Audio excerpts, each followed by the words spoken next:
Hi guys, இது வந்து episode 4. இது ஒரு ரொம்ப முக்கியமான எபிசோட்னு சொல்லலாம். ஸோ அவன் அந்த மாதிரி ஸ்பீச் கொடுக்கும் போது அவன் வந்து மயக்கம் போட்டு விழுந்துடுறான். அப்படி விழுந்ததுக்கப்புறம் என்ன ஆகுதுன்னா, அவள் கண்ணில் தெரிஞ்ச கடைசி 2 நபர்கள் யாருன்னா, ஒன்று வந்து ராபர்ட் வந்து அவளை நோக்கி ஓடி வரதும், இன்னொன்று வந்து சிவா வந்து பின்னாடி வந்து வர்றது மட்டும்தான் அவள் கண்ணில் தெரியுது. ஸோ அப்படி தெரியும் போது என்ன ஆகுதுன்னா, இவங்க வந்து அவளை தூக்கிட்டு போய் ஹாஸ்பிட்டலில் அட்மிட் பண்ணுறாங்க.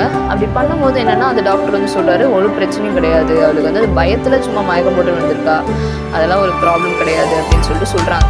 அப்படி சொல்லும் போது என்ன ஆகுதுன்னா, அந்த ஃபாதர் வந்து என்ன சொல்கிறாரு, சரி ஓகே நான் வீட்டுக்கு கூப்பிட்டு போகிறேன் அப்படின்னு சொல்லிட்டு அவங்களோட அந்த ஃபாதர் ஜான் இருக்கார்ல, அவர் வந்து லெமுரியாவை தூக்கி வீட்டுக்கு கூப்பிட்டு போகலாம் அப்படின்னு சொல்லிட்டு இது பண்ணுறாரு. அதுக்குள்ளேயே லெமுரியா எந்திரிச்சிடுறான். சரின்னு சொல்லிட்டு எல்லாரும் வந்து ராபர்ட் வந்து அவங்க காரில் வந்து லெமுரியாவையும் அவங்க ஃபாதர் ஜானையும் அவங்க வீட்டில் ட்ராப் பண்ணுறதுக்கு போகிறாங்க.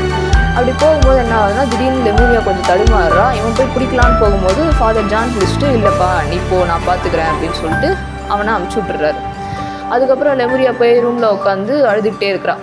அப்படி அழுதுகிட்டே இருக்கும்போது ஃபாதர் ஜான் கேட்குறாரு, ஏன் அழுகுற அப்படின்னு சொல்லிட்டு. இல்லை, என் லைஃப்பில் எதுவுமே ஒழுங்காக நடக்கலை, பிறந்ததுலேருந்து அம்மா அப்பா போயிட்டாங்க, அதுக்கப்புறம் வந்து ஆண்ட் வந்து இப்போது வந்து எப்படி சொல்கிறது, அடிக்கடி வந்து பார்த்துட்டு போகிற மாதிரி தான் இருக்காங்க, என் லைஃப்பில் ஏதாவது இருந்ததே கொஞ்சம் எப்படி சொல்கிறது, இந்த தைரியமும் அது மட்டும்தான், இப்போ அதுவும் போக போகுதுன்னு நினைக்கிறேன் அப்படின்னு சொல்லிட்டு அவர் ரொம்ப வருத்தப்படுறான்.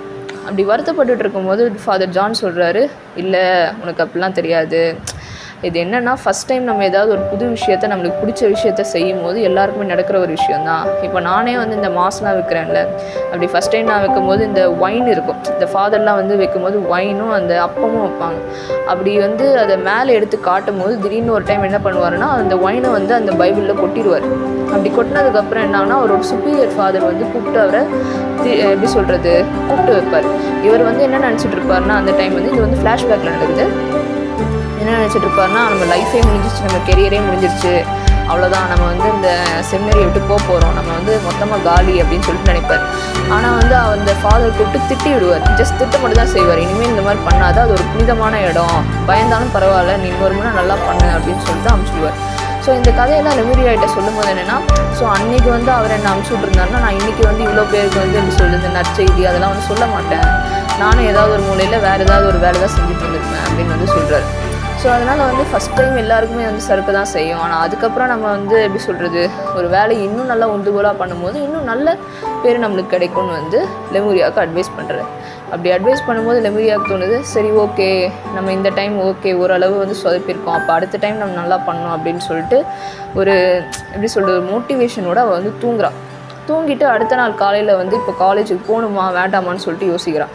ஏன்னா வந்து நம்ம ஏற்கனவே மயக்க போட்டு விழுந்துட்டோமா, சரி திரும்பவும் போனால் நம்மளை யாராவது ஏதாவது சொல்லிடுவாங்களோ அப்படின்னு சொல்லிட்டு அந்த பயம் வந்து அவளுக்குள்ளே இருந்துக்கிட்டே தான் இருக்குது. இருந்தாலும் என்ன ஆகுதுன்னா, அவள் வந்து ராபர்ட் வந்து வீட்டுக்கு வரான். வீட்டுக்கு வந்து என்ன சொல்கிறான்னா, நான் உன்னை கூட்டிகிட்டு போகிறேன், நீ என் கூட வா அப்படின்னு சொல்லிட்டு சொல்கிறான். ஆனால் வந்து லெமுரியா சொல்கிறா, இல்லை நான் வரல அப்படின்னு சொல்லிட்டு சொல்கிறான். ஆனால் வந்து ராபர்ட் என்ன சொல்கிறான்னா, இல்லை நீ வா, தயவு செஞ்சு வா, அதெல்லாம் ஒன்றும் ஆகாது அப்படின்னு சொல்லிட்டு அவளை வந்து ரொம்ப கம்பல் பண்ணுறான். ஸோ அப்போ வந்து ஃபாதர் ஜான் என்ன சொல்கிறாருன்னா, அதெல்லாம் ஒன்றும் இல்லை, போயிட்டு வா, நான் தான் நேற்று சொன்னேன்ல, அதெல்லாம் ஒன்றும் ஆகாது அப்படின்னு சொல்லிட்டு லெமுரியாவை அங்கே அனுப்பிச்சி விட்றாங்க. ஸோ காலேஜில் பார்த்தோன்னா வந்து இவளை பற்றி யாரும் அவ்வளோ கேர்லாம் பண்ணிக்கல. இவளுக்கு மயக்க போட்டு விழுந்தது, உடம்பு சரியில்லை அப்படி மாதிரி யாருமே பார்க்கல. ஏன்னா வந்து காலேஜ் ஃப்ரெண்ட்ஷிப் எப்படி இருக்கும்னா, சில டைம் அவளுக்கு வந்து தோணும், மற்றவங்க வந்து நம்மக்கிட்ட பேசுகிறது நம்மளுக்கு ஒரு டைம் பாஸ், நம்ம வந்து மற்றவங்ககிட்ட பேசுகிறது ஒரு டைம் பாஸ், அவ்வளோதான், அதோட அது முடிஞ்சிடும் அப்படின்னு சொல்லிட்டு தான் அவள் அப்படி தான் இருக்காள். ஸோ இவனும் வந்து காலேஜில் போய் ட்ராப் பண்ணிட்டு இவன் அவன் காலேஜுக்கு போயிட்டான், இவன் வந்து அவளோட காலேஜுக்கு போகிறான். ஸோ அப்படி போகும்போது என்ன ஆகுதுன்னா, ரம்யா வந்து அவள் பக்கத்தில் உட்காராமல் எந்திரிச்சு போய் வேறு ஏதோ ஒரு இடத்துல உட்காந்துருக்கான். ஸோ அப்போ வந்து இன்னொரு பொண்ணு வந்து சொல்கிறான், இல்லை அவள் வந்து எப்படி சொல்கிறதுனா, ஜெயிச்சவங்க கூட மட்டும் தான் அவ்வளோ பேசுவா, நீ தான் தோத்துட்டல நேற்று, நீ பார்த்துக்கோ உன்னையே அப்படின்னு சொல்லிட்டு வேறு ஒரு பொண்ணு வெறுப்பேற்றிட்டு போகிறான். ஸோ இதெல்லாம் நடந்துகிட்டு இருக்கும்போது திரும்பவும் வந்து அவள் அந்த தனிமையான வாழ்க்கைக்கு தான் வரான். அப்படி அவளுக்கு என்ன தோணுதுன்னா, சரி ஓகே இது மட்டும் தான் நம்ம கூட எப்போவுமே இருக்குமேன்னு சொல்லி அந்த தனிமையும் வந்து எப்படி சொல்கிறதுனா ஒரு இனிமை தான் சொல்லிட்டு அதையும் ரசிச்சுட்டு தான் இருக்கான். ஸோ அப்படிலாம் நடந்துகிட்டு இருக்கும்போது என்ன ஆகுதுன்னா, பிரேக் டைம் ஆகுது. அப்போ வந்து அவள் கேன்டீனுக்கு போகிறான். அந்த கேன்டீனில் வந்து இவளும் ராபர்ட்டும் உட்காந்து டீ ஆர்டர் பண்ணி குடிச்சிட்ருக்காங்க. ஸோ அப்படி குடிச்சிட்டு இருக்கும் போது ராபர்ட் வந்து கேட்குறான், நீ ஏன் இப்படி இருக்க அப்படின்னு சொல்லிட்டு கேட்குறான். எப்படி இருக்கேன்னா நான் நல்லா தானே இருக்கிறேன் அப்படின்னு சொல்லிட்டு லெமுரியா சொல்கிறான். அப்படி சொல்ல வரல, எதுக்கு யார்ட்டையுமே பேசாமல், உனக்கு எதுவுமே ஃப்ரெண்ட்ஸ் எல்லாம் யாரும் இருந்தது இல்லையா அப்படின்னு சொல்லிட்டு கேட்குறாங்க. அப்படி கேட்கும்போது வந்து இல்லை எனக்கு ஒரு ஃப்ரெண்டு இருந்திருக்கான், பாஸ்டில் ஒரு ஃப்ரெண்டு அப்படின்னு சொல்லிட்டு.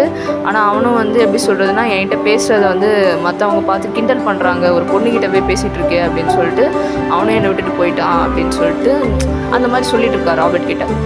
ஸோ இதெல்லாம் வந்து ராபர்ட் கேட்டதுக்கப்புறம் என்ன சொல்கிறான்னா, இங்கே இப்போ பாஸ்ட்டில் நம்ம நிறைய பேர் விட்டுட்டு போக தான் செய்வாங்க, ஆனால் ப்ரெசென்ட்டில் நம்ம கூட யார் இருக்காங்களோ அவங்கள நம்ம சந்தோஷமாக வச்சுக்கிறோமான்றது தான் கணக்கு, சரியா? அதனால் வந்து இந்த பாஸ்ட்டில் நடந்தது, எனக்கு அப்பா அப்படி நடந்தது, ட்ராமா இருந்தது அப்படின்னு சொல்லிட்டு இப்போவும் பேசாமல் இருந்தோம்னா நம்ம லைஃப்பில் நம்ம எதுவுமே பண்ண முடியாது அப்படின்னு சொல்லிட்டு ராபர்ட் வந்து லெமுரியா கிட்ட சொல்கிறான்.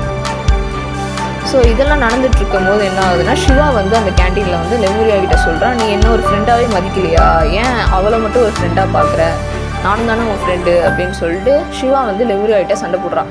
இதை பார்த்தியா, இப்போ கூட உனக்கு ஒரு ஃப்ரெண்டு இருக்கான், ஸோ அதெல்லாம் நினச்சி நீ கஷ்டப்படாத அப்படின்னு சொல்லிட்டு ராபர்ட் வந்து நல்லா லெமுரியாவும் மோட்டிவேட் பண்ணுறான். அதுக்கப்புறம் சிவாவும் லெமுரியாவும் ஒரு நல்ல ஃப்ரெண்ட்ஸாக இருக்கிறாங்க. ஸோ அதுக்கப்புறம் எபிசோட் 5 நீங்கள் பார்க்கணுன்னா இந்த சேனலை சப்ஸ்கிரைப் பண்ணிட்டு வெயிட் பண்ணுங்கள். நான் கண்டிப்பாக ஒரு நாள் எபிசோட் 5 போடுறேன். ஓகே, பாய் பாய், டாட்டா.